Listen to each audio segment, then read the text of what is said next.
जय जय जय जय श्री गजानन मंगलमूर्ति तू सुखदाता विघ्नहराया ये विनायका जय जय जय जय श्री गजानन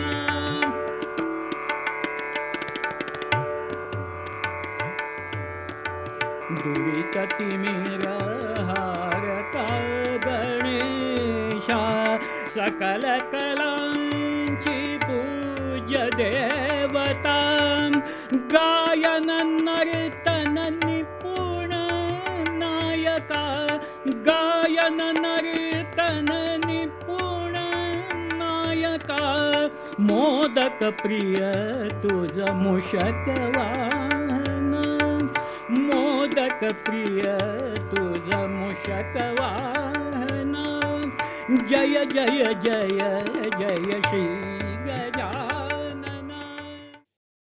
नमस्कार। आज हमारे यहाँ डोंबिवली ठाणे से पूजनीय किरण फाटक जी आए हैं। पूजनीय किरण फाटक जी यह शास्त्रीय गायक है। उन्होंने सुरों के माध्यम से आराधना की है एवं संत पद भी प्राप्त किया है।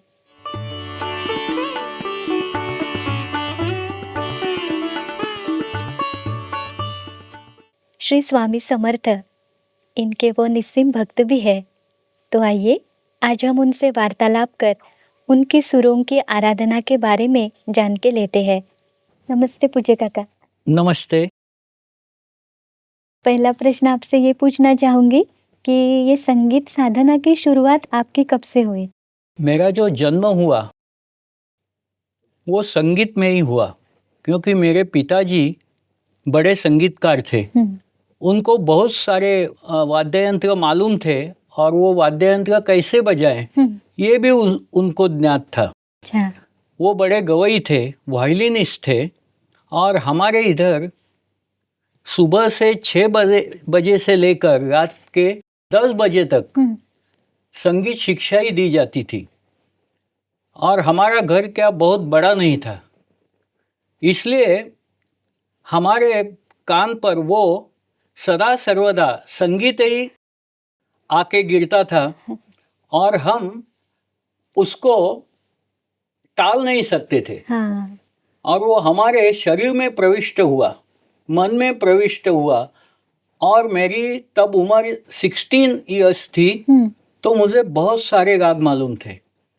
वायलिन कैसे बजाने का, सितार कैसे बजाने का, दिलरुबा कैसे बजाने का, ये हम रोज देखते थे। पिताजी सिखाते थे विद्यार्थियों को, तो मैं रोज देखता था। और जब कोई स्टूडेंट नहीं था, विद्यार्थी, तो हम वो वाद्य लेके ट्राई करते थे। अरे ऐसा तो हमें ऐसा सामने बैठकर नहीं सिखाया। हाँ। हम सीखते गए, देख देख के ही हो गया। देख देख के और सुन सुन के। हाँ। अरे ये भूपराग ऐसा गाने का, वो ग पर ऐसा ठहरने का। हाँ। और हमारे पिताजी थे, वो तबला लेकर बैठते थे और जो स्टूडेंट है, विद्यार्थी है, उसके हाथ में तानपुरा देते थे। अच्छा। ऐसी वो शिकवनी चलती थी। और हम देखते थे कि कैसे सुर निकालना, प किधर है, ध किधर है, नी किधर है। तो पिताजी कहते थे अरे प जरा सा ऊपर लगाओ, म जरा सा नीचे लगाओ। तो वो सब सुन के और एक बार नहीं, जितने विद्यार्थी गायन के थे उनको ये सब बार बार बार बार सिखाते थे। तो हमारे मस्तिष्क में वो स्वरों के स्थान इतने फिक्स हो गए कि पूछो मत। हाँ। कोमल कौन सा, शुद्ध कौन सा, रचना कैसी करने की, बड़ा ख्याल कैसा गाने का, छोटा ख्याल कैसा गाने का, घराना क्या होता है, घराने की गायकी क्या, वाह वाह वाह, सब पिताजी सिखाते थे। हाँ। विद्यार्थियों को। तो हमें वो ऑटोमेटिक सीखने को मिलता था। हाँ। पूज्य काका, फिर आपकी प्रत्यक्ष पिताजी के साथ, मतलब पिताजी ने आपको सिखाना, ये कब से शुरू हुआ फिर? तब मैं 90 बरस का था, 9th। लेकिन मुझे ऐसा स्वतंत्र रीत से नहीं सिखाया। अच्छा। आप जैसी 3 गर्ल स्टूडेंट थी, हाँ, उनके साथ मैं बैठता था अच्छा, क्योंकि मैं बहुत छोटा था। हाँ, तो जो पट्टी है ना वो काली चारे ही रहती है, अच्छा, बच्चों की और स्त्रियों की। हाँ, तो उनके साथ पिताजी हमें सिखाते थे, लेकिन ऐसा सिर्फ मुझे ऐसा सिखाया नहीं, क्योंकि वो क्या कहते थे, अरे बाबा मैं दिन भर सिखाते सिखाते बहुत थक जाता हूँ, अभी तुझे क्या और सिखाऊं। हाँ, और हम भी बोलते थे हाँ हम सीख गए हैं, आप देख देख चिंता के। मत करो, हमें सब राग अभी आते हैं। और वो फिर कहते थे कि बहुत अच्छा, आप ये सब ग्रास्पिंग बहुत अच्छा करते हैं। हाँ, एक्चुअली ये जो संगीत है ये सुनने से ही ज़्यादा आता है। हाँ, और अगर हम ऐसे कहते थे कि मुझे नहीं सुनने का है, तो भी हमारे पास दूसरा ऑप्शन नहीं था, सुनना ही पड़ता था। और ऐसा संगीत आके हमारे शरीर में घुस गया, हाँ, नो ऑप्शन। और धीरे धीरे धीरे हम गाने भी लगे, बजाने लगे। लेकिन उस टाइम संगीत को इतना मान नहीं था। हाँ, मेरा पहला program 19 at the age of 19 Yuvavani करके एक मराठी में रेडियो पर, क्या बोलेंगे उसको, चैनल था। तो उधर मेरा आधे घंटे का मारू बिहाग का अच्छा, प्रोग्राम हुआ। 19 बरस की आयु में ही? हाँ, 19 बरस के आयु में। लेकिन वो इंसिडेंस आज होता था तो मैं बहुत फेमस होता था। हाँ, लेकिन उस टाइम लोग क्या बोले, ये क्या गवई का ही बच्चा है, वो गाएगा ही, उसमें क्या है। और किसी ने सराहा नहीं हाँ, कि ठीक है हो गया। तो हमें लगा नहीं कि संगीत इतना महान है, लोग इतना सम्मान करेंगे आगे जाकर। हमें लगा क्या गा के आया बस। फिर कॉलेज में गए, उधर भी बहुत सारे प्राइजेज जीते। लेकिन फिर भी आजकल जैसा मान मिलता है, उस टाइम मोबाइल नहीं थे, व्हाट्सएप नहीं था, फेसबुक नहीं था, टेप रिकॉर्डर भी बहुत कम लोगों के पास था। इसलिए संगीत का इतना महत्व लोगों में बिल्कुल नहीं था। अरे ये गाने को लगा, यानी ये स्टडी करता है क्या, हाँ, ये बीकॉम होगा या नहीं होगा, या गाते ही रहेगा, ऐसे लोग पूछते थे। तो हमें क्या लगता था ये गाना ये इतनी कुछ बड़ी बात नहीं है, और हम गाते रहे। लेकिन उसको इम्पोर्टेंस किसी ने नहीं दिया। हमारी जो पीढ़ी है वो जो भी गाती थी उसको इतना इम्पोर्टेंस नहीं मिला। आज जितना मिलता है कि मैं भी एट द एज ऑफ 13 बड़ा ख्याल गाता था।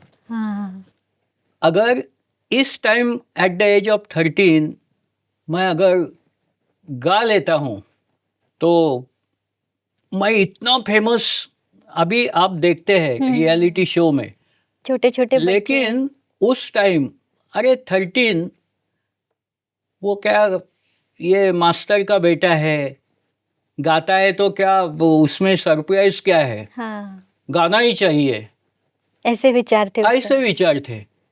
तो हमें लगा कि ये क्या एकदम कॉमन चीज है, जनरल है।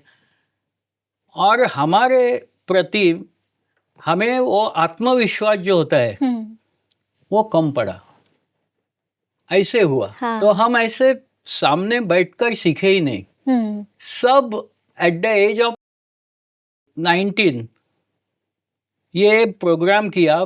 बाद में हम बहुत सारी जगह जाकर गाते थे, पैसे का सवाल ही नहीं था, आता था।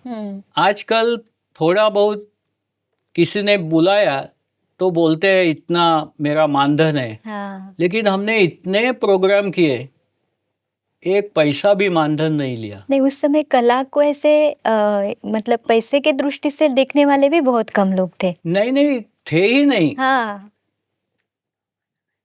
गाना हमारे सुनने इधर को। सत्यनारायण की पूजा है, किरण हमारे ग्रुप को उधर जाके गाना है, हाँ 3 घंटे का प्रोग्राम करना है, दैट्स ऑल। कितना मिलेगा, क्या मिलेगा, फिर मान मिलेगा या धन मिलेगा, प्रोग्राम विचार नहीं करने था। का है, फिनिश। प्रोग्राम हो जाने के बाद खाना पीना होता था। हाँ लेकिन प्रोग्राम कैसा हुआ, कौन अच्छा गाया, कौन, किसी ने वो हारमोनियम अच्छा बजाया, किसने तबला बजाया अच्छा, नथिंग। गाना हो गया हो गया, हाँ। फिनिश। ऐसे हमने बहुत सारे प्रोग्राम किए। हाँ मुझे काका, अभी जैसे आपने पिताजी के बारे में बताया, तो वो भी एक इतने अच्छे सब वाद्य भी बजाते थे, गायन भी करते थे, तो उनकी भी गुण विशेषता हमें बताइए, क्योंकि उस समय के जो कला के गुरुजन थे ना, वो एक अलग थे। अभी के काल के जो हम लोग देखते हैं कि थोड़ा बहुत सीखते और तुरंत वो क्लास शुरू कर देते हैं और बच्चों को सिखाना शुरू कर देते हैं, लेकिन उस समय के गुरुजनों की एक अलग स्थिति थी। तो इसलिए हम पिताजी के बारे में भी जानना चाहेंगे। पिताजी हमारे गुरुकुल जैसा होता है वैसा सिखाते थे। और उस टाइम ये जो फी है ना या पैसा, उसका आकर्षण नहीं था। तो 1 घंटे में एक ही स्टूडेंट सीखता था। अच्छा, और एक-एक समय का बंधन नहीं था। हाँ। एक बार बड़ा ख्याल चालू किया तो वो 1 घंटा, सवा घंटा, अगर नेक्स्ट स्टूडेंट नहीं आया तो उसका ही चलता था अच्छा। शिक्षण। और मेरे पिताजी, मैंने पहले भी बोला कि तबला लेकर बैठते थे, तो सुर और ताल, इसका स्टूडेंट को बराबर ज्ञान होता था। अरे इधर सम आता है, और वो तबला सुन सुन के हमारे सब स्टूडेंट ताल कभी गलत नहीं करते थे, ताल में परफेक्ट, क्योंकि पिताजी खुद बजा के गा के उनको सिखाते थे। जो विलंबित एक ताल है, विलंबित 3 ताल है, विलंबित तिलवाड़ा है, वो खुद बजा के वो गाते थे और सम पे आते थे और कहते थे अभी आप गाओ। तो ऐसी शिक्षा अभी रही नहीं। क्योंकि उनको पूरा ज्ञान था कि विद्यार्थी को कैसे सिखाना, कितना ज्ञान देना, कैसे ज्ञान देना, विद्यार्थी की हैसियत कितनी है, ये सब वो जानते थे। और एक एक स्टूडेंट को तैयार करते थे। पैसे की लालच बिल्कुल नहीं थी उस टाइम। एक स्टूडेंट महीने की फी 5 रुपए देता था। और 5 रुपए ऐसे जमा करके मेरी माँ वो हमारा किराना राशन वो भरती थी। तब तक वो सब, उस टाइम राशन 50 रुपए में आता था सब घर का 50 रुपए में, और बाकी इलेक्ट्रिक बिल वो खर्चा था ही। तो हमारे पिताजी के पास कुछ भी नहीं बचता था, नो सेविंग। तो ऐसे उन्होंने संसार किया, लेकिन किसी भी स्टूडेंट से ज़्यादा पैसा लिया नहीं। 5 रुपीज मीन्स 5 रुपीज, नहीं तो आजकल अरे ये गाड़ी लेकर आया है, बोलो 1000 रुपीज सीटिंग, आजकल 1000 रुपीज 1 क्लास। उस टाइम वीक में 3 टाइम्स 5 रुपए, ये प्रमाण हो गया है अभी। जी। और मेरे पिताजी ने विशारद की परीक्षा एट द एज ऑफ 50 अच्छा और डायरेक्ट दी। मंडल भी बोला, अखिल भारतीय गांधर्व महाविद्यालय, अरे आपकी क्या परीक्षा लेने की। तो उन्होंने एक पेपर लिखा, थोड़ा सा गा के बताया, संगीत विशारद का उनको डिग्री मिल गया। एक्चुअली जब स्टूडेंट आता है तो कभी भी पूछता नहीं कि आप अलंकार है या आप विशारद है। जब आप सिखाने लगते हैं तो उसको वो समझ जाता है कि ये गुरु अपने को कैसे सिखाने वाला है, इनका ज्ञान कितना है, ये स्टूडेंट समझ जाता है। उसके लिए ऐसे वॉल पर सर्टिफिकेट डिग्री, लगाने हाँ। की जरूरत नहीं है। जी जी। वैसे हमारे पिताजी फर्स्ट वायलिनिस्ट थे। रात को 2-2 बजे तक उनका रियाज चलता था वायलिन का। बाद में वो गायन भी बहुत अच्छा करते थे। गायन का रियाज रहता था, क्योंकि दिन भर क्लास रहता था, तो रात में लास्ट स्टूडेंट जाने के बाद उनका रियाज चालू होता था। अच्छा। रात के 2 बजे तक। और हमारे भी, हम जब सुनते थे वो वायलिन, हाँ तो हमारे भी आंखों में से अश्रु बहते थे। हाँ। इतना अच्छा बजाते थे, क्योंकि उनका एक सपना था कि मेरा एक प्रोग्राम 1 घंटे का ऑल इंडिया रेडियो पर हो जाए। तब तक उनका प्रोग्राम 15 मिनट का, 20 मिनट का, आधे घंटे का ऐसा रेडियो पर रेगुलर होता था। लेकिन कुछ अन्य कारणों से उनको वो प्रोग्राम मिला नहीं और उनको अपमानित किया गया। अच्छा। तो बाद में उन्होंने रेडियो में जाना छोड़ दिया, क्योंकि ग्रुपिज्म, पॉलिटिक्स सब जगह है, वैसा संगीत में भी है। इसलिए बाद में उन्होंने घर में ही रियाज करना पसंद किया और ज्ञान देना ये फर्स्ट प्रेफरेंस समझा। और पिताजी अगर कुछ समय मिला तो संशोधन करते थे। वो कैसे? कि नए राग का, हाँ। नए राग की बंदिशें बनाते थे। अच्छा। और उनकी बंदिशें संगीत कला विहार नामक एक अखिल भारतीय गांधर्व महाविद्यालय मंडल का मुखपत्र था। उसमें रेगुलर उनकी बंदिशें आती थी। अच्छा। ऐसे उन्होंने बहुत बंदिशें रची और उसका बुक भी हम लोगों ने प्रकाशित किया। हाँ। तो वो संगीत में ही जुटे रहते थे। और मेरी माँ संसार देखती थी, हमारा शिक्षण। और पिताजी हमें कहते थे, आपको आश्चर्य लगेगा, कि आप इस संगीत में मत पढ़ो। अच्छा। आप बीकॉम हो जाओ, एमकॉम हो जाओ, सीए हो जाओ और अपने अपने काम में लगे रहो। ये बहुत डिफिकल्ट है इस पर उदर निर्वाह करना, क्योंकि 5-5 रुपए जमा कर संसार करना ये बहुत कठिन है, ऐसे वो बोलते थे।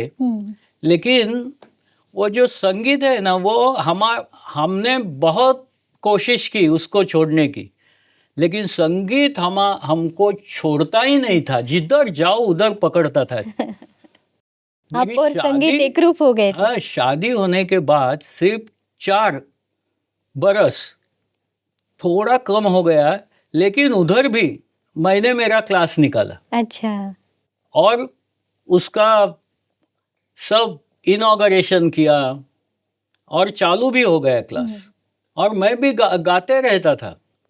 तानपुरा था, हारमोनियम था, तबला था, सब इंस्ट्रूमेंट। शादी हो जाने के बाद मैं थाना से डोंबिवली गया, तब भी ये सब मेरे साथ आया और मुझे कभी भी छोड़ा नहीं। कॉलेज में भी, अरे ये अच्छा गाता है, और सच्ची मैं अच्छा गाता था। हाँ। क्योंकि मुझे अखिल भारतीय विद्यार्थी परिषद करके है, हाँ। उनकी एक कंपटीशन रहती है, उसमें मुझे 2nd प्राइज मिला। अच्छा। क्लासिकल सिंगिंग में। तो कॉलेज में भी, और कॉलेज में मुझे हमारा एनुअल फंक्शन रहता था बहुत। हमारा पोदार कॉलेज में मैं था। उधर बहुत बड़ा हॉल था पोदार कॉलेज का, और स्टेज भी, लाइट्स, ये सब ऐसा ही। तो उसमें सीने संगीत की कंपटीशन में भी मुझे फर्स्ट प्राइज मिला। गाना था मधुबन में राधिका नाचे रे। हाँ। और जो दीदार सिंह है, हमारे ऑर्केस्ट्रा के प्रथम जिन्होंने ऑर्केस्ट्रा लाया, दीदार सिंह, उनके हाथों से मुझे वो प्राइज मिला। अच्छा। बाद में मैंने लॉ किया, उधर भी मुझे प्राइज मिला। उधर मैंने वन एक्ट प्ले भी किए, यानी एक्टिंग में भी मैं सक्रिय रहा और गाने में भी सक्रिय रहा।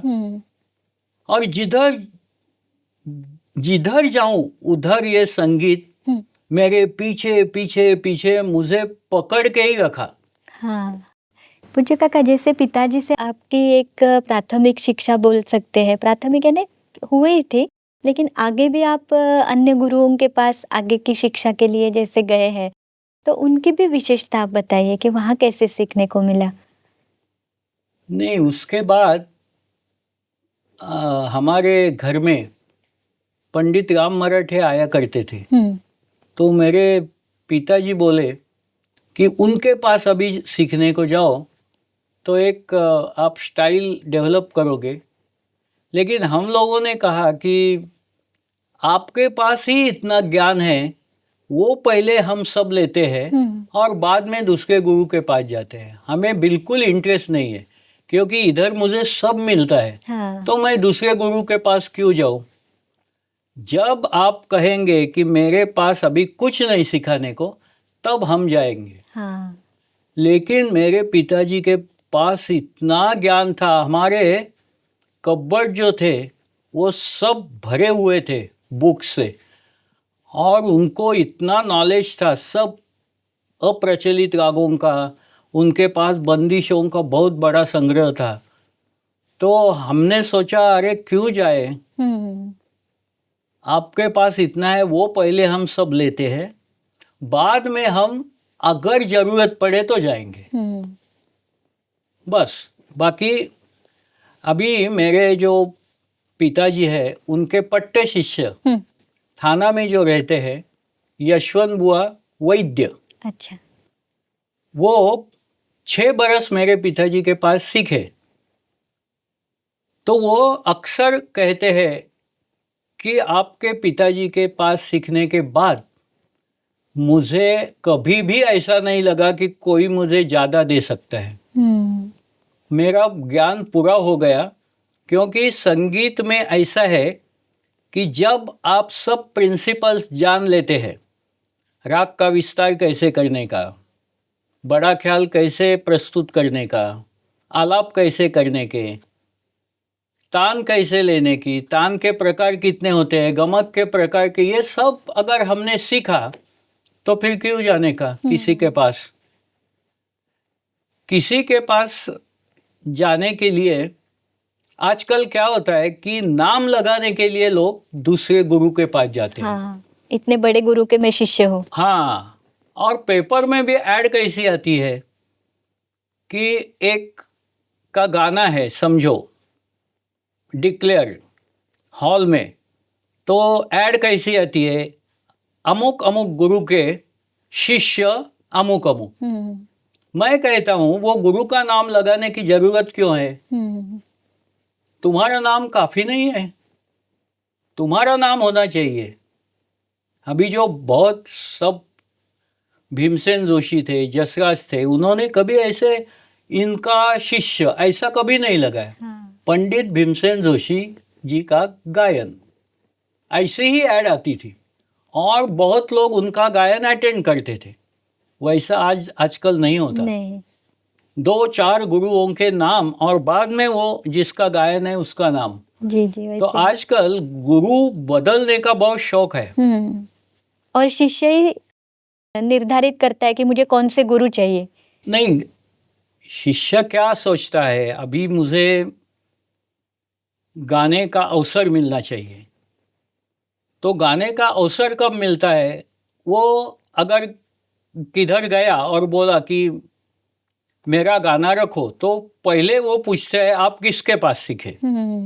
अगर मैं बोला कि बहुत एक पॉपुलर क्लासिकल सिंगर है उसके पास जाता हूँ, तो एकदम अरे हाँ तो आपका गाना रखेंगे हम। हाँ। इसको क्या कहते हैं कि ब्रांड, एक ब्रांड निर्माण हुआ है कि इसका शिष्य, इसका शिष्य, इसका शिष्य।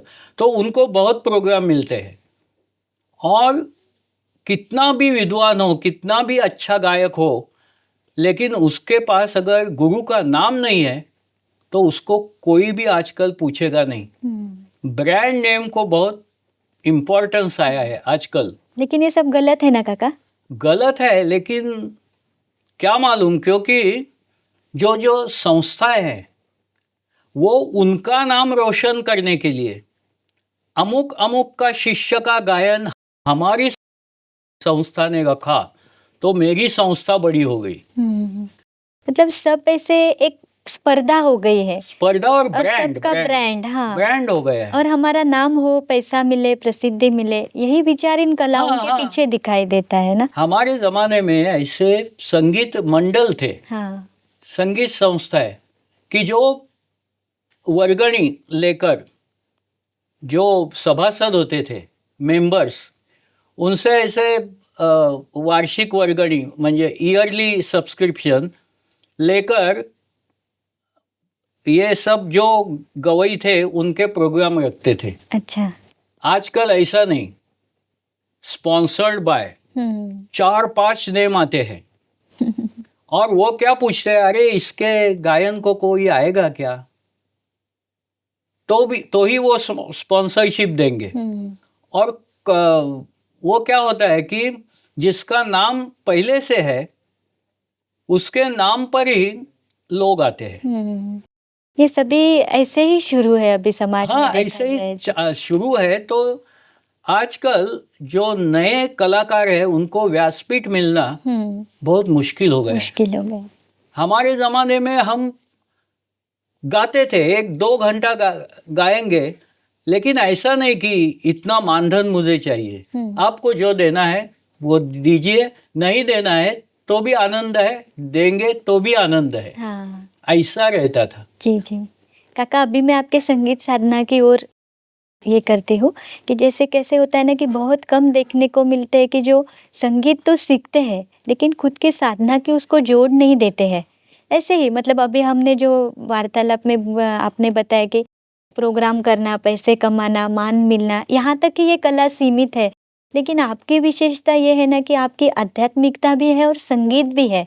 तो ये आध्यात्मिकता के बारे में भी बताइए कि आपको बचपन से ऐसे कैसे ये आध्यात्मिकता की ओर आप बढ़े और संगीत में उसको कैसे जोड़ा आपने? अभी संगीत ही एक आध्यात्मिक है। जी जी। अगर आपको आत्मिक उन्नति करनी है, आध्यात्मिक उन्नति करनी है, तो वो अपने आप हो जाती है। आप गाते रहो अपना मन निर्मल रख के, तो आपको सदगुरु का एक दिन दृष्टांत होता है। क्योंकि मेरे नस नस में गाना भरा है, मैं रियाज करता हूँ। रियाज करते समय स्वरों की बंदिश ऐसे ऐसे लहराती हुई आती है, उसके पीछे शब्द लहराते हुए आते हैं, मेरी बंदिश तैयार हो गई। अभी ये लहराते हुए आना, ये एक अध्यात्म है। ऐसे सबके साथ नहीं होता। और बंदिश जो तैयार होती है वो संगीत देना नहीं है किसी कविता को, ये शब्द, सुर, लय एकत्रित होकर प्रकट हो जाती है वो बंदिश। हाँ। एक साथ सब। तो वो मुझे पहले से ही, जब मैं रियाज को बैठता था, थोड़ी आलापी करते करते करते जो सुरों के वलय मैं बोलता हूँ, ऐसे ऐसे घूमते घूमते घूमते मेरे सामने वो ताल में बद्ध ऐसे वो स्वरों की लहरें मेरे सामने आती थी। मुझे उस टाइम कुछ समझ में नहीं था, अरे क्या क्या बात है, क्या शब्द भी आते थे। फिर भी मैं वो बंदिश गाता था, उसमें आलाप तान, और बाद में नोटेशन उसका लिखता था। अच्छा। ऐसे मैंने 300 to 400 बंदिशें बनाई। और जब मैं अलंकार हुआ तो मेरे पास जो बंदिशें नहीं थी वो मैं ट्रैवलिंग जब मैं करता था, चर्च गेट को जाता था, तब मैं वो ट्रेन में वो बंदिशें रचता था। लिखना, हाँ। नहीं, लिखता नहीं था, अच्छा। उसकी रचना होती थी। हाँ। ऐसे हाथ ट्रेन में गम पद प ग सा रे नी सा ग रे सा गम पद प, उसमें बाद में हाँ। उसके शब्द आते। अच्छा। विस्थाई हो गई, अंतरा हो गया, हाँ। तो चर्च गेट आया।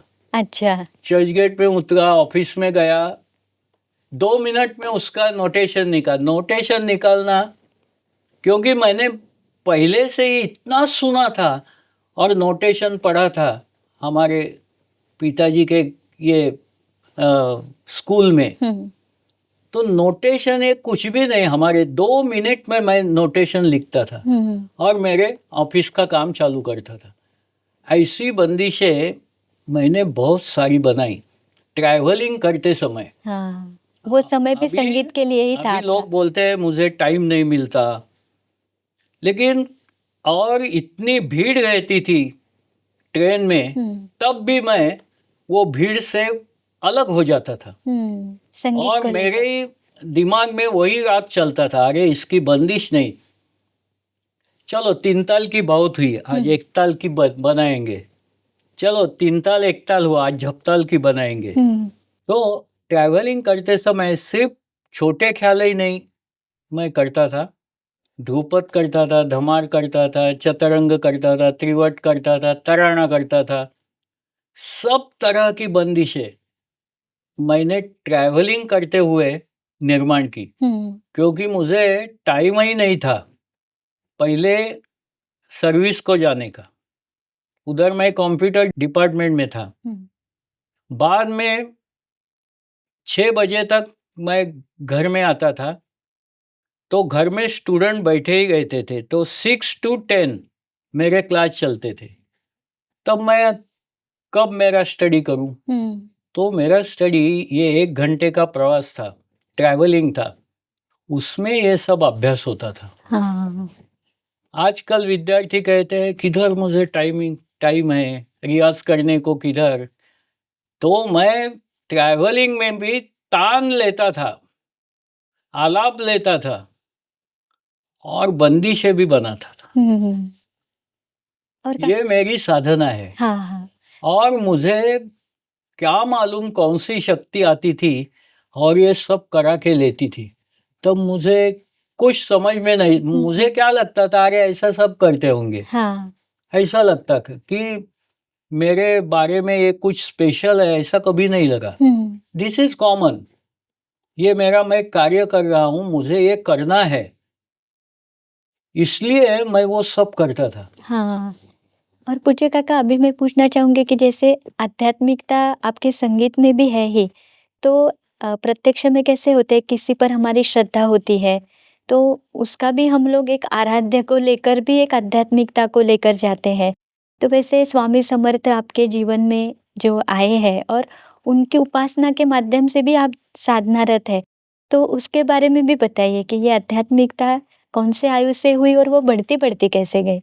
हाँ, ये स्वामी समर्थ, इनका साक्षात्कार मुझे 1990 में हुआ। और कब हुआ, हमारे हमारे इधर एक राम मंदिर है, उधर मैं एक दिन गया था और उधर स्वामी जी का फोटो था। तो मुझे अंदर से ऐसा लगने लगा कि ये राम को नमस्कार मत करो, वो जो फोटो है उधर जाके खड़े रहो और उधर नमस्कार करो। तो ऐसा खींच लिया, वो फोटो ने मुझे ऐसे खींच लिया, राम ये बाजू हो गया, सामने श्री स्वामी समर्थ, उनको नमस्कार किया और मुझे एक एक संकल्पना कहते हैं उसको, ज्ञान होने लगा। और मेरे बाद में ध्यान में आया कि जो जो मैं सोचता हूँ, करता हूँ, वो सिर्फ इंफॉर्मेशन है, माहिती बोलते हैं उसको, इंफॉर्मेशन है। मुझे ज्ञान नहीं है, जानकारी है। जानकारी है, हाँ। हाँ, ज्ञान नहीं है। और 1990 के बाद मुझे ऐसे चलते चलते ऐसे मैं बैठा हूँ तो एक क्षण में मुझे ज्ञान होता था। हाँ, ज्ञान यानी कैसे? ज्ञान यानी कि ये जो सब स्वर है उनकी रचना कैसी की जाए और क्यों की जाए, कौन सा तरीका अपनाए, इसका इम्पोर्टेंस क्या है, ये मैं शुद्ध स्वर अलंकार गुनगुना रहा था एक दिन। तो मुझे लगा कि अरे इसमें कुछ तो है, कुछ तो है, ढूंढना पड़ेगा। तो मैं लिखते गया। पहले मैंने 10 नए अलंकार लिखे। हाँ। वो गाए तो मुझे लगा कि अरे ये कुछ अलग है, मुझे ज्यादा कुछ करना चाहिए इसमें। तो धीरे धीरे धीरे धीरे मैंने 100 अलंकार लिखे। अच्छा। वो गाए और उसमें क्या सौंदर्य है इसकी तलाश की। और वो सौंदर्य की तलाश करते करते मुझे ज्ञान हो गया कि किधर सौंदर्य है। हाँ, जैसे उदाहरण? स्वर कैसे बोलते हैं, सारे ग म प रे ग म प ध ग म प ध नि म प ध नि सा, ये 5 स्वरों का अलंकार। अभी इसमें देखो, सारे ग म प रे, अभी ये परे संगति जो है ये बहुत सारे रागों में आते जी। रे ग म प ध ग, हाँ। ये ध संगति बहुत रागों में आते। ग म प ध नि म, ये आती है। म प ध नि सा। अभी म प ध नि सा, म प ध ऐसे गाएंगे तो बहुत अच्छा लगता। हाँ। छोटा छोटा छोटी छोटी मींड है, म, अभी सिर्फ म, इसको कुछ इम्पोर्टेंट, म प, ये सर्कल, ये जो सर्कल है ना बहुत इम्पोर्टेंट है। हाँ। हमारे राग संगीत में ऐसा ऐसा ऐसा ऐसा ऐसा जाना चाहिए। जोड़ जोड़ के एक सब कौन नहीं है, हाँ। ऐसा नहीं है, ऐसा नहीं है, ऐसा ऐसा ऐसा एक दूसरे को जोड़ते जोड़ते जोड़ते जोड़ते नहीं, सर्कल है। हाँ। किधर भी आपको ऐसा नुकीलापन किधर नहीं। भी नहीं दिखेगा और नहीं दिखना चाहिए। इसलिए मैंने आपके एक साधक को बोला कि आप ड्राइंग करो। जब कोई गाता है ना, मैंने दिखाया था, एक शिविर था हमारा, उसमें दिखाया था कि अलंकारों से कैसा ड्राइंग निकाला जाता है। सारे सारे ऐसा ऐसा हुआ। हाँ। सारे सारे ग म रे, म रे, ऐसा जो स्ट्रोक होता है ना, म, ऐसा जाके ऐसा आता है। रे ग म प ग, कितना हाँ। और वो आकृति की तरफ अगर हम देखें तो उसमें कुछ है, हमें सिखाना चाहता है वो। ऐसी बहुत सी आकृति आप निर्माण कर सकते हैं। तो जब ये स्वरालंकार आप रच रहे थे, गा रहे थे, तो उस समय ये आकृति भी आपके सामने आ रही थी? हाँ। हाँ। तो मुझे बहुत आनंद मिला, अरे क्या क्या बात है, मैं ड्राइंग भी निकाल सकता हूँ इससे। हाँ, मतलब वो शब्द, स्पर्श, रूप, रस, गंध सब इकट्ठा हो गए। तो मैं अक्सर बोलता हूँ कि इसका ड्राइंग निकालो, इतना मजा आता है। और अगर पेंसिल का एक सेट रहता है, वो अलग अलग पेंसिल यूज करके आप दोनों हाथों से निकालेंगे। हाँ। तो बहुत बढ़िया। लेकिन उसको थोड़ी बहुत चित्रकला आनी चाहिए, बस। बाकी शिल्प भी बना सकते हैं। जी जी। और एक दूसरे से ये कला निगड़ित ही है। निगड़ित है। चित्र बनाते समय भी मैं वो चित्र को देखकर गा भी सकता हूँ। सही है, वो स्पंदन मैच होते हैं। हाँ, मैच होते हैं। तो ये जो है ना, ये ज्ञान है, ये जानकारी नहीं है, ये अनुभव करने का है। और ऐसा अनुभव रागों में भी होता है। जी। ग म प नि सा ध प नि सा ध प ग म प ग म ग रे सा नि सा ग म प, ये एक हो गया। अभी ग म प नि सा ध प ग ग म प सा नि सा ध प ग, ये ग में जो करुणा है, तो मैंने जो पहले गाया ग म प प नि सा ध प ग म प, ये जो प है उसमें करुणा कम है।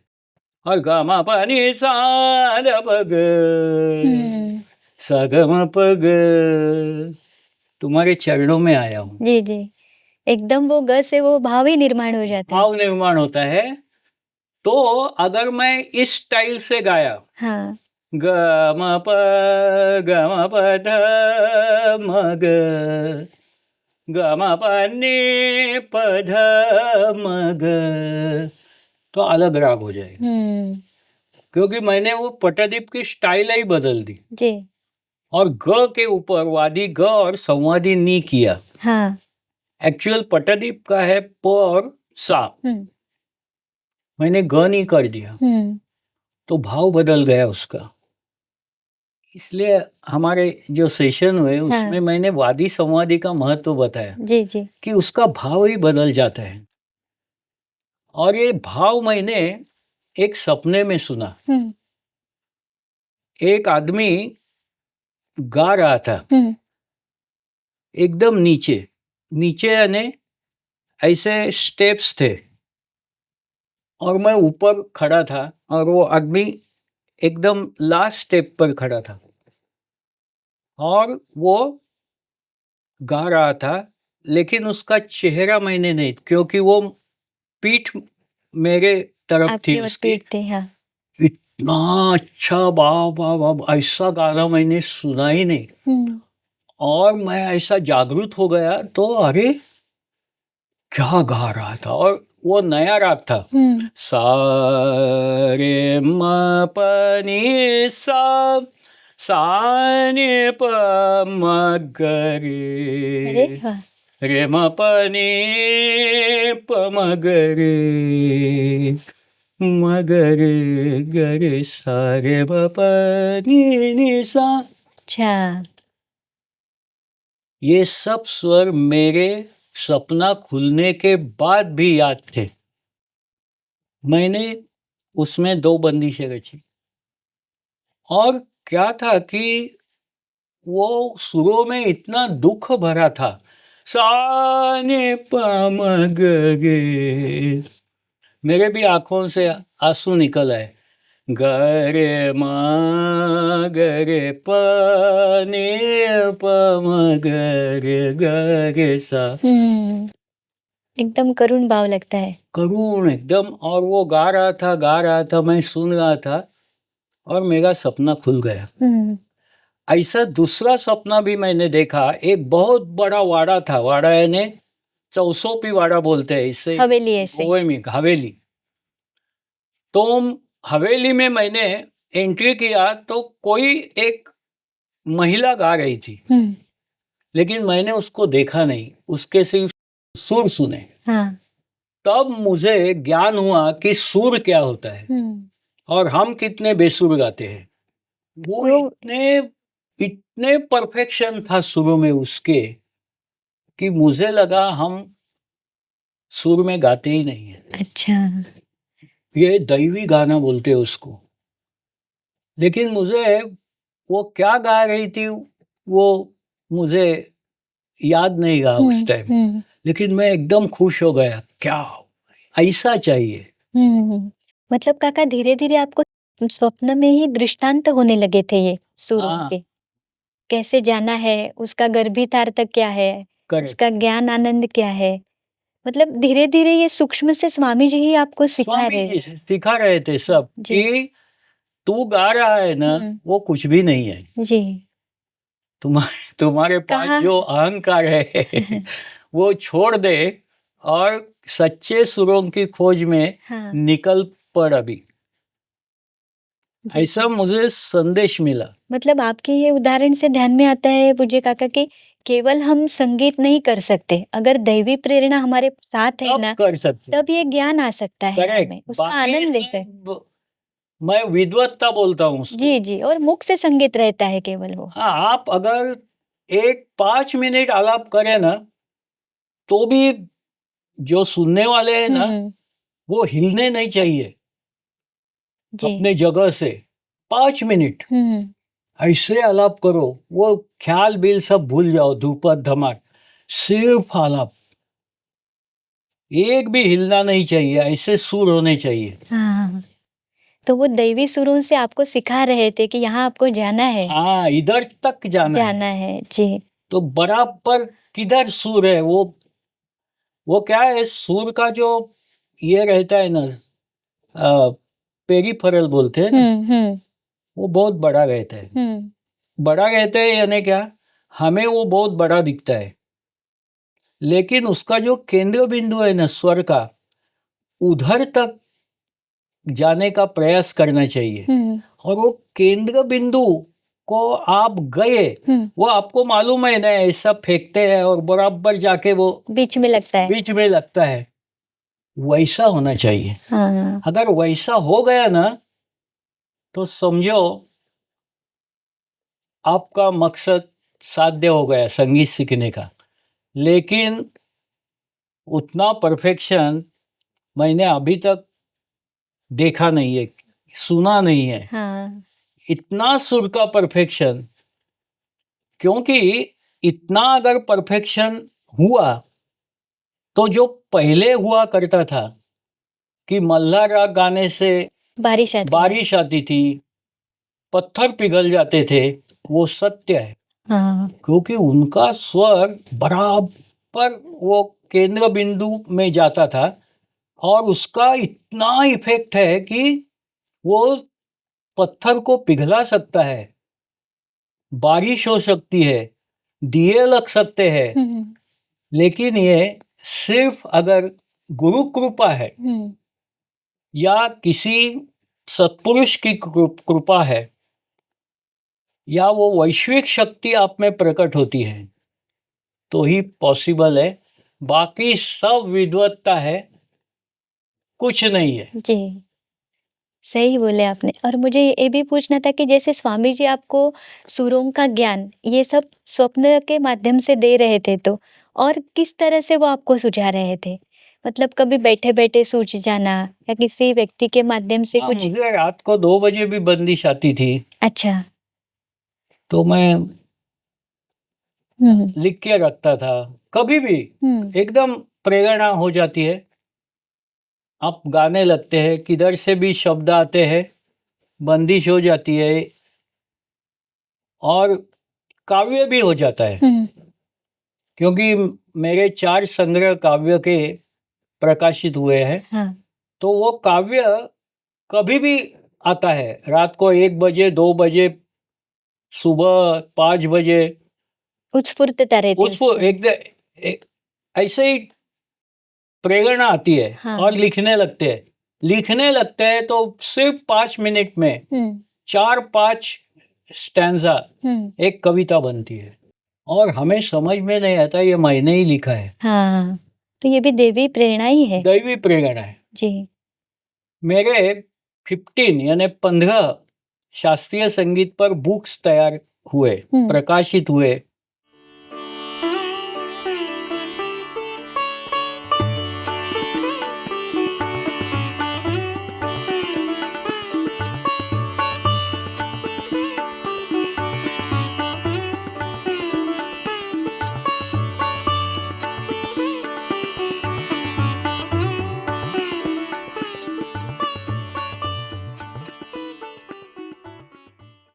उसकी बहुत सारी एडिशन तैयार हुई, उसका भी मैं बोलना चाहता हूँ कि ये जो प्रेरणा मिली वो मुझे किसी के यानी बहुत सारी प्रेरणा मुझे स्टूडेंट्स से मिली। अच्छा।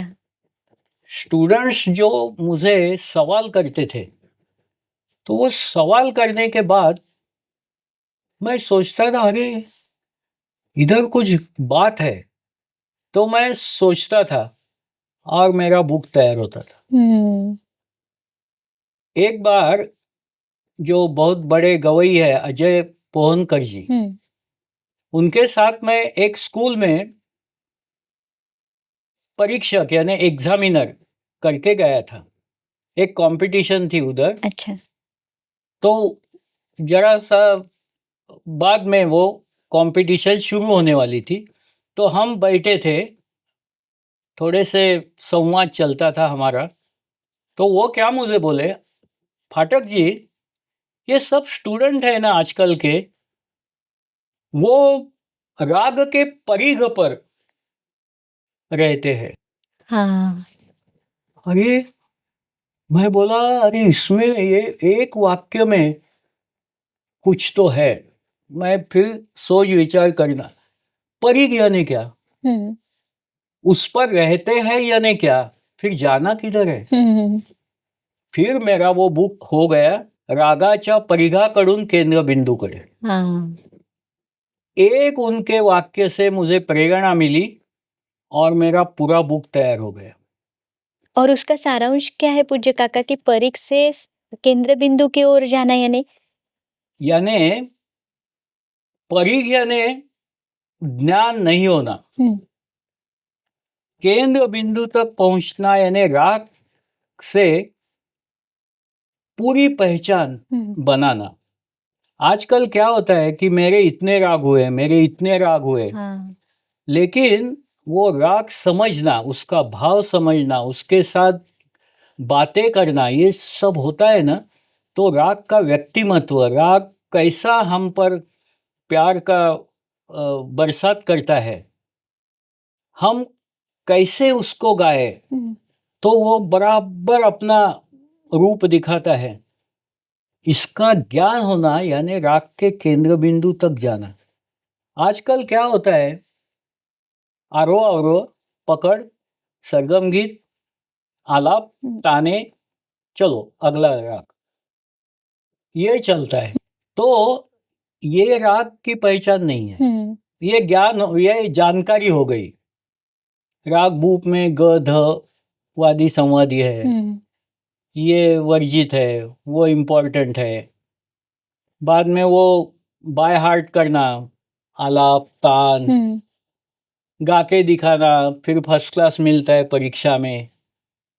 ऐसे 40-40, 50-50 राग स्टूडेंट सीखते हैं और एक राग की पहचान के लिए एक एक बरस जाना पड़ता है। और पूर्व समय में जो गुरुजन सिखाते थे वो इसी तरह सिखाते दो थे, राग, एक साल एक राग चलता था। 2 राग, एक यमन और भैरवी। तो ये 2 राग में सभी स्वर आते थे, 12 स्वर। मेन क्या सीखना है कि राग में जो आप भरते हैं, राग यानी ख्याल में जो भरते हैं, उसको मैं गान क्रिया कहता हूँ। अच्छा। वो गान क्रिया अपने गले से कैसे निकाले, गान क्रिया कैसे करे, आलाप कैसे निकाले, मीन कैसे ली जाए, तानों के प्रकार कितने हैं, वो कैसे गाए जाते हैं, कौन सा तान का प्रकार कौन से राग में, कौन से ख्याल में, कौन से बंदिश में करना है, ये जानने के लिए बहुत सारा काल बिताना पड़ता है, क्योंकि बंदिशें भी अलग अलग तालों में होती है जी। तो एक तरह के आलाप एक तरह के बंदिश में फिट नहीं हो सकते। अलग अलग आलाप आपको वही राग में, लेकिन आलापों की जो आकृति है वो अलग अलग होनी चाहिए। एक ताल में अलग होनी चाहिए, 3 ताल में अलग होनी चाहिए, झपताल में, रूपक में, ये सिखाया नहीं जाता। और ये हमें सीखना है और ये अगर सीखेंगे, हर एक राग में डिफरेंट रूपक, झप ताल, एक ताल, तीन ताल, आड़ा चौताल, ऐसी बंदिशें हम सीखे और उसमें कैसे आलाप किए जाए, उसमें तान कौन सी ली जाए, तान किस वजन से ली जाए, इसका सूक्ष्म अभ्यास करना पड़ता है। सही है, मतलब बहुत ही गहरा शास्त्र गहरा है और केंद्र बिंदु तक जाते जाते जाते हमारा एक एक, जैसे हम अंदर जाते हैं तो हमारा जो आत्मिक आनंद है वो बढ़ता जाता है और हमें लगता है कि अरे ये इतना है, इतना सागर पड़ा है और हम कितने राग सीखते हैं सिर्फ हमारे एक जीवन में। हम सिर्फ 10 राग अच्छे से गा सकते हैं बस। कोई बोलेगा कि 40 हुए, 50 हुए, 100 हुए, तो समझना इसको जानकारी बहुत है, ज्ञान नहीं नहीं है। सही। और अभी के विद्यार्थियों की स्थिति वो दिखाई देती है। हाँ, क्योंकि परीक्षा 7 राग रहे थे तो 7 into 7 49 राग हो जाते हैं। हाँ और उनको एक भी राग अच्छा नहीं गाने को आता है। नहीं सही है, ऐसी स्थिति है अभी मेरे पास आते हैं, सर विशारद हुई है लेकिन मुझे कुछ आता नहीं। अरे ये क्या स्टेटमेंट है आपका, विशारद हुई है कुछ भी आता नहीं? नहीं नहीं, मुझे वो गायकी सीखनी है। ऐसी परिस्थिति है आजकल। सही है। तो ये केंद्र बिंदु तक जाना है। और पूज्य काका, जैसे अभी बताए तो स्वामी समर्थ जी की आपके जीवन में जो अनुभूति आई और संगीत साधना के लिए आपको एक अलग से प्रेरणा मिली, तो कुछ वो अनुभूति के बारे में भी हमें बताइए। अनुभूति यानी स्वामी समर्थ मेरे साथी है, ये मेरी पहली अनुभूति है। जब मैं कुछ भी करता हूं तो श्री स्वामी समर्थ मेरे साथ ही रहते हैं और किसी के रूप में आकर मेरी मदद करते हैं। लेकिन हम ही कम पढ़ते हैं। उन्होंने बोला कि निशंक हो, निर्भय हो मनारे, प्रचंड स्वामी बड़ पाठीशी गे। लेकिन हम उतने पात्र नहीं है। हम निशंक कभी भी नहीं होते हैं, निर्भय भी कभी भी नहीं होते हैं।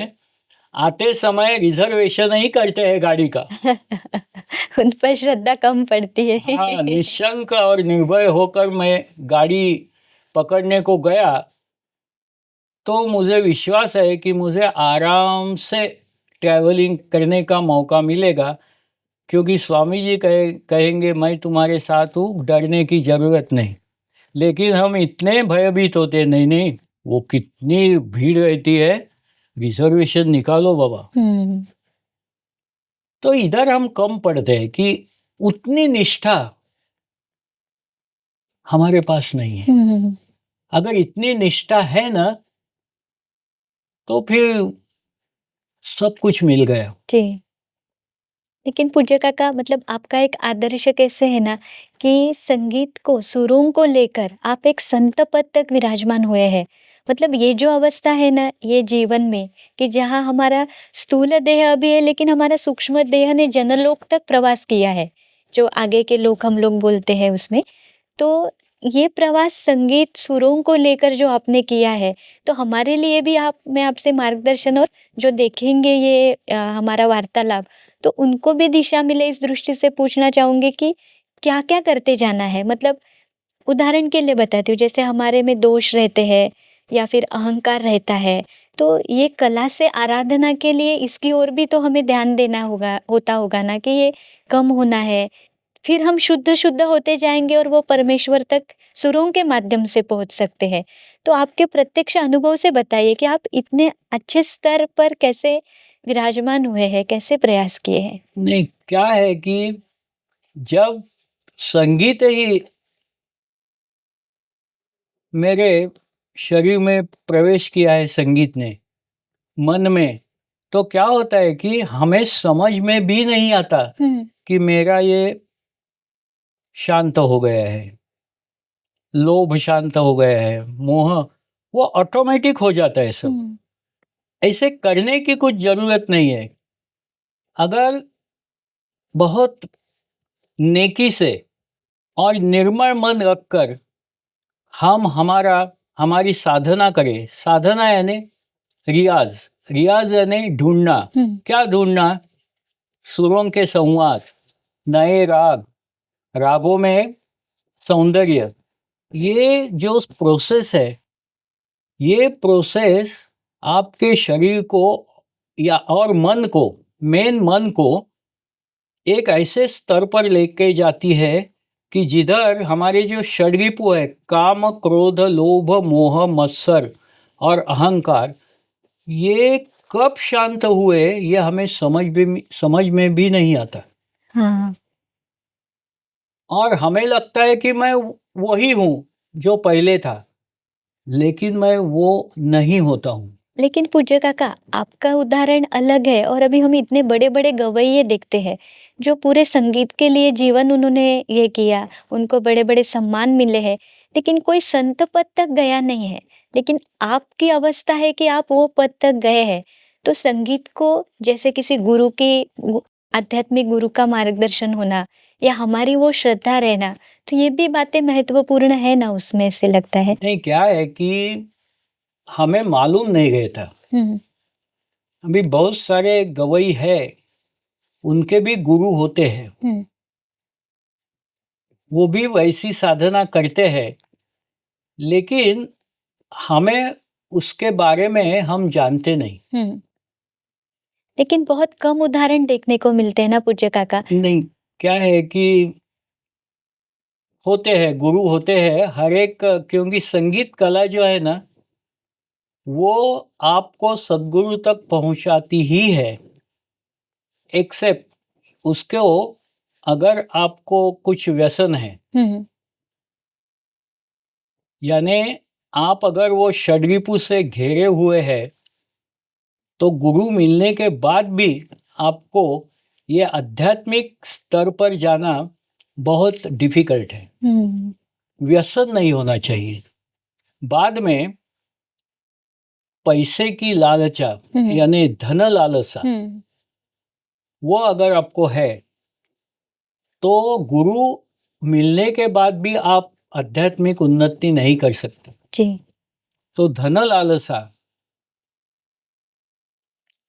अहंकार को बढ़ाने वाला प्रसिद्धि योग, मुझे ये पुरस्कार मिला, मुझे वो पुरस्कार मिला, मैं ये सम्मेलन में गाया, मैं वो सम्मेलन में गाया, मेरा सत्कार हुआ, इससे क्या होता है? अहंकार बढ़ते हुए जाता है। जी जी।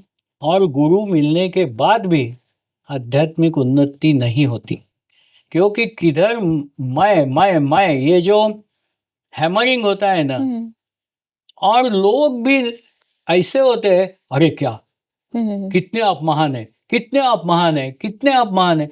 तो वो सोचता है मैं तो नहीं बोलता हूँ कुछ, मैं महान हूँ, ये लोग क्यों बोलते हैं, तो मैं हूँ क्या महान? और एक दिन उसको लगने भी लगता है कि मैं महान हूँ। इसलिए बाकी सब जो लोग हैं ना, उन्होंने भी इतनी तारीफ नहीं करनी चाहिए किसी की। अरे क्या क्या। और ऐसे जो जिसको प्रसिद्धि मिलती है, उसके इर्द गिर्द ऐसे लोग होते हैं कि ऑलवेज पैम्परिंग करते हैं उसको। पैम्परिंग यानी प्रशंसा करते हुए रहते हैं। अरे कितने महान है, कितने महान है, कितने महान है। तो कितने महान महान महान करते हैं, वो भी सोचता है ये मैं महान हूँ। तो ऑटोमेटिक ये जो क्या बोलेंगे उसको, आप वाइट शक्ति बोलते हैं। हाँ। तो ये प्रशंसा करना भी एक वाइट शक्ति का निर्माण होता है, और वो उस पर जाकर हैमर करता है। और वो बेचारा साधा भोला, उसको भी लगने लगता है इतने लोग बोलते हैं तो कुछ तो सच है इसमें, मैं महान हूँ। लेकिन पूज्य काका, फिर ये हमारी अधोगति का भी कारण हो सकता है, क्योंकि ऐसे लगते लगते जब वो मद मोह बढ़ जाता है, हमारे अहंकार बढ़ जाता है, तो अधोगति ही होती है। अधोगति होती है। तो इसीलिए मैं पूछ रही हूँ कि ये जो आध्यात्मिकता है ना, ये हमें स्थिर रखती है, स्टेबल इसलिए रहते। इसलिए जो संत थे ना, जी। रामदास स्वामी थे, स्वामी समर्थ थे, गजानन महाराज थे, वो कभी लोगों में रहते नहीं थे। एकांत में जा तुकाराम महाराज भी एकांत में जाकर साधना करते थे, तो प्रशंसा की बात ही नहीं आती थी। रामदास स्वामी तो 9 months जंगल में रहते थे और सिर्फ 3-4 महीने वो सज्जनगढ़ पर आते थे। तो कौन करेगा प्रशंसा? पक्षी प्राणी वो प्रशंसा करेंगे। इसलिए प्रशंसा से दूर रहना चाहिए, नहीं तो आपका अहंकार बढ़ सकता है और आप गिर सकते हैं आध्यात्मिक स्तर से। सही। इसलिए प्रशंसा करने वाले लोगों से ऑलवेज दूर रहना चाहिए। नहीं, बहुत अच्छी, मतलब एक महत्वपूर्ण बात ही आपने बताई, क्योंकि कला क्षेत्र में हम लोग जैसे ही होते हैं, थोड़ा बहुत अच्छा कर लेते हैं, तो कितना भी छोटा कलाकार हो, वो वहाँ के सर्कल के, वहाँ के वातावरण से उसे से ऊपर उठाया जाए तो वहीं से उनकी अधोगति होती हुई दिखाई अधोगति देगी। चालू होती है। अभी ये छोटे छोटे लिटिल चैम्प्स का आपने जैसे उल्लेख किया, मतलब दैवी सुर लेकर आते हैं, लेकिन उनको भी हम लोग ही बिगाड़ने में ये रहते हैं कि बहुत बढ़िया, तो वो खुद को हाँ, छोटे स्तर पर इतना ये समझने वो लगता गिरते है। हैं आध्यात्मिक स्तर पर, सही तो है। उनको उनकी प्रशंसा नहीं करनी चाहिए। हाँ। अरे तुझे अभी भी कुछ आता नहीं, हाँ। ऐसा बोलना चाहिए। जी। ज्ञान खोजने के लिए निकल पड़ेगा जी। गुरु के खोज में, और अच्छे गुरु मिलने के बाद वो बराबर अपनी उन्नति करेगा, जी। लेकिन वो होता नहीं नहीं, आजकल। और आजकल के संगीत गुरु भी तो वैसे नहीं है ना पूज्य काका, वो सिर्फ हमें पुस्तकी ज्ञान तक देते हैं, लेकिन आध्यात्मिकता को संगीत में जोड़कर नहीं बताते हैं वो क्योंकि वो आध्यात्मिक नहीं वो होते। स्वयं नहीं होते हैं। जी। हाँ, तो मतलब ये भी अवस्था संगीत क्षेत्र की या कला क्षेत्र की बदलनी चाहिए, ऐसे नहीं लगता? बदलनी चाहिए। मतलब गुरु भी खुद अगर उसको भगवंत का अधिष्ठान है उसके सिखाने में, तो सही में वो कला दैवी ही आएगी सामने वाले लेकिन शिष्य को। आजकल पूरा ज्ञान होने तक कोई संयम ही रखता नहीं। 2-3 परीक्षा पास करने के बाद वो क्लास निकालता है, संगीत विद्यालय निकालता है, तो उसको क्या है, अध्यात्म क्या, संगीत भी समझता नहीं, फिर भी वो सिखाता है। जी जी। लेकिन फिर से हमें ये क्रांति करनी है अभी इसमें, ये तो ध्यान में आता है तो क्या ऐसी करना अवस्था। चाहिए कि जो क्लास निकालता है, और ये जगह डिफिकल्ट है क्योंकि हमारे इधर क्या बोलेंगे उसको, हर एक व्यक्ति को अधिकार है, हमारे घटना ने दिया है कि अगर मैं सिखाना चाहता हूँ मुझे कोई भी रोक नहीं सकता। तो ऐसे ऐसे रोकना चाहिए किसी ने कि अरे तुझे कुछ आता है क्या, तू सिखाने लगा है, लेकिन वो रोक नहीं लगा सकते हम। उसको क्या, वो घटना ने हर एक आदमी को स्वातंत्र्य दिया है कि अगर मेरे पास कोई आता है तो मैं सिखाऊंगा। अभी जो नकली डॉक्टर्स है उनके ऑपोजिशन में सरकार ने ये चालू किया है। हाँ। लेकिन आप हमारे कला क्षेत्र में वैसे नहीं कर सकते, क्योंकि डॉक्टर्स का हमारे शरीर से संबंध है और वो मरीज को मार भी सकते हैं, लेकिन कला में वैसा कुछ नहीं होता है। और कला जो है ना, वो हमारे जीवन के लिए आवश्यक भाग नहीं है। जी जी। और कैसे ना कि अभी के दृष्टि से अगर देखा जाए तो परात्पर गुरुदेव जी ना यही संगीत में या सभी कलाओं में शुद्धता, परिपूर्णता, सात्विकता ये लाने के लिए ही प्रयासरत है। तो उस दृश्य से धीरे धीरे मुझे लगता है कि आप जैसे भी संत है, तो ये क्षेत्र में धीरे धीरे ये आने ही वाला है। हाँ, आने वाला है, आने वाले काल में सब आने वाला है सब। जी। और एक अभी आखिरी प्रश्न पूछना चाहूंगी पूज्य काका, कि जैसे पिछली बार आप एक बार आश्रम में आके गए थे, तो उस समय भी आपने सब देखा, बताया था, और बाद में मुझे आपने बताया था कि मुझे ऐसे लगता है कि मेरे पास जो कुछ ज्ञान है तो सभी महर्षि अध्यात्म विश्वविद्यालय के लिए मुझे देना है, और वो वही सुरक्षित रहेगा, आने वाले पीढ़ियों के लिए रहेगा। वो मैं कर रहा हूँ जी जी अभी जी भी। जी जी। तो ये विश्वास जो आपने ये किया, तो उसके प्रति तो मैं आभारी व्यक्त करती हूँ। नहीं, मुझे विश्वास लगा ये सब देख के, हाँ। क्योंकि हर साधक इतना नम्र है, इतनी अच्छी सेवा करता है। तो मुझे लगा कि इधर ही हमारा ज्ञान अगर हम दे दे तो इधर से सब भारत में या जग में हमारा ज्ञान जा पहुंच सकता है। जैसे एक पेड़ है सनातन का लगाया है, उधर से वो सब शाखाएं इस पूरे जग में जा सकती है और उनका जो फल है वो दे सकती है। तो इधर मैंने कुछ बोया तो सब जग उसका हाँ लाभ उठा सकता है, ऐसा मुझे विश्वास हुआ। क्योंकि इधर जो काम चलता है उसमें इतना परफेक्शन है, इतना परफेक्शन है कि किधर भी मैंने इतना परफेक्शन देखा नहीं। हर एक जो क्रिया होती है इसमें, अभी ये फोटोग्राफर्स है, रिकॉर्डिस्ट है, कौन सा भी फील्ड ले ले, चित्रकला है, उधर परफेक्शन है सनातन आश्रम में। इसलिए मुझे वो बहुत अच्छा लगा कि इतना परफेक्शन देखने वाला कोई नहीं है जग में। जी जाने दो, चलता है, हाँ दैट इज नॉट प्रॉपर। इधर कुछ भी चलता नहीं है, जो होना है जैसे करना है वैसे ही करना है। ये मुझे बहुत अच्छा लगा। हाँ इसलिए मैं जो भी मेरे मन में आता है, जो भी मुझे स्वामी समर्थ देंगे, इधर ही मैं आपको भेज दूंगा और उसके फल सब हमारा देश जग ले सकेगा, ऐसा मुझे अभी भी विश्वास है। जी जी, मतलब इतना सब हम हमारे लिए कर रहे हैं तो मैं आपके प्रति कृतज्ञता ही व्यक्त करती हूँ कि ये विश्वास और आपकी कृपा हमारे लिए बनी रहेगी नहीं, आगे। कृपा कैसी है, स्वामी समर्थ की कृपा है जी जी कि मैं एक माध्यम हूँ। जैसे इलेक्ट्रिसिटी वायर में दौड़ती है तो वायर का इम्पोर्टेंस नहीं है, इलेक्ट्रिसिटी इम्पोर्टेंट है। वही जो मनुष्य में वैश्विक शक्ति प्रवेश करती है, जो मेरे वैश्विक शक्ति का नाम स्वामी समर्थ है, वो वैश्विक शक्ति सब जग के लिए हम अगर इस्तेमाल करें तो अच्छा ही है ना। जी और इसलिए मैं कोई नहीं हूँ, आप मुझे पूज्य पूज्य बोलते हैं, लेकिन मैं एक्चुअली ऐसे पूज्य हूँ, बड़ा शून्य हूँ। हाँ, बाकी कुछ नहीं है। और वो शून्य में जो वैश्विक शक्ति है उसका महत्व है, वो देखो। वो शून्य में जो शक्ति है वो देखो, जी जी बस लेकिन इतना। आपके माध्यम से स्वामी जी ही हमें ये सब ज्ञान दे रहे हैं, तो उनकी भी कृपा है और आपकी भी कृपा है हम पर।